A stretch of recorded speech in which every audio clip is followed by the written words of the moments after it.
Hello everyone, আসসালামু আলাইকুম। আশা করি সবাই ভালো আছেন। আমরা আল্লাহর রহমতে অনেক ভালো আছি।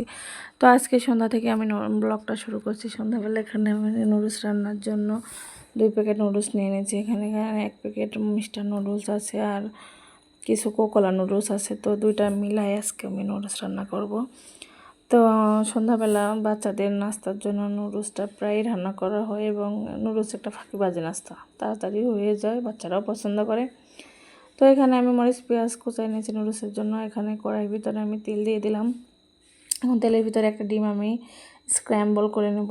অনেক সময় মরিচ পেঁয়াজের সাথেও ডিমটা দেওয়া যায়, তবে আজকে মনে হলো যে এভাবে রান্না করি। তো ডিমটা এখন আমি সুন্দরভাবে ভেজে নেব।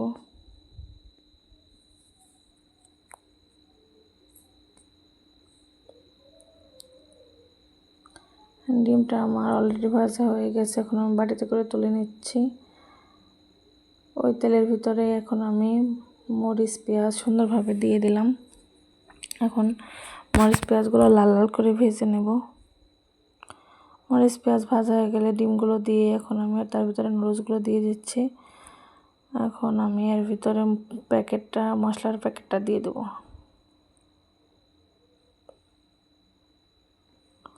তারপরে সবগুলো একসাথে এখন আমি সুন্দরভাবে মিশিয়ে নেব।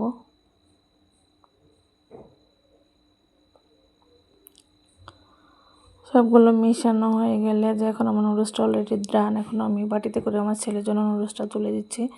তারপরও খাওয়া দাওয়া করলো, সাথে আমি একটু খেলাম। খাওয়া দাওয়া করে এখন আমি এখানে রাতে রান্নার জন্য চলে আসছি। তো আজকে রাত্রেবেলা আমি মাছ দিয়ে চাল কুমড়া দিয়ে রান্না করব। আর এক চুলায় আমি ভাত বসিয়ে দিয়েছি। তো এখন মাছের ভিতরে আমি লবণ হলুদ মরিচ গুঁড়া সবগুলো দিয়ে এখন সুন্দরভাবে মাখিয়ে নেব মাছটা।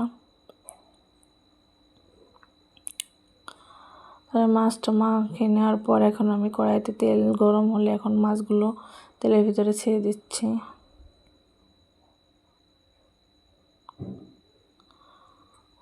তো যে এখানে মাছগুলো আমার ভাজা হয়ে গেছে, এখন একটা বাটিতে করে তুলে নিচ্ছি।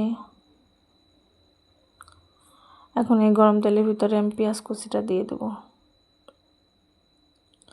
তো পেঁয়াজ কুচিটা এখানে আমি সুন্দরভাবে ভেজে নিচ্ছি। তো পেঁয়াজটা ভাজা হয়ে গেলে এখন আমি এর ভিতরে বাটা মশলাগুলো দিয়ে দেবো। এখানে আমি ব্লেন্ডারে অল্প একটু মশলা বেটে নিয়েছি। আমার একবারে করা মশলাগুলো শেষ হয়ে গেছে, আমাকে করতে হবে। তখন বাটা মশলার ভিতরে আমি লবণ হলুদ মরিচগুলো সব একসাথে দিয়ে দিলাম, গুঁড়ো মশলাগুলো।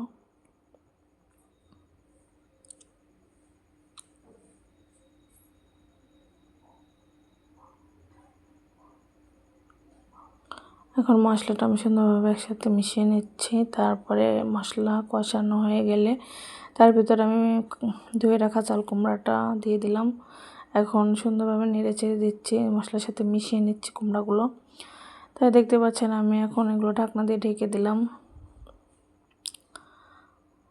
ঢাকনা উঠিয়ে আমি যে ভালোভাবে চাল কুমড়াগুলো নেড়ে চেড়ে দিচ্ছি। এখনও একটু সামান্য পানি দিয়ে দিচ্ছি যাতে চাল কুমড়াটা সুন্দরভাবে সিদ্ধ হয়ে যায়। আমাদের বাড়ির গাছেরই চাল কুমড়াটা ছিল, একদম কচি।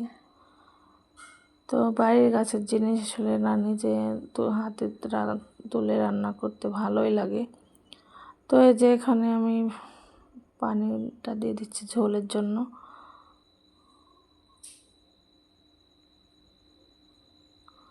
ঝোলটা ফুটে উঠলে আমি এর ভিতরে যে মাছ ভাজাগুলো দিয়ে দিলাম।